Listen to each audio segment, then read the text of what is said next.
no está compuesto para Rodríguez Tartifán, sino para otra banda que tenemos que se llama Supervivientes, que muchos conoceréis.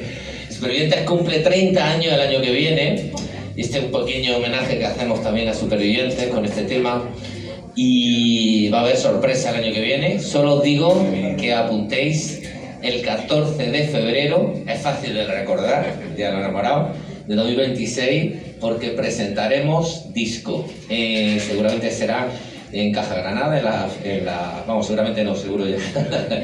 Así que apuntar esa fecha porque se va a liar muy gorda, ya os lo digo. Y este se llama Pequeño Paraíso de Colores.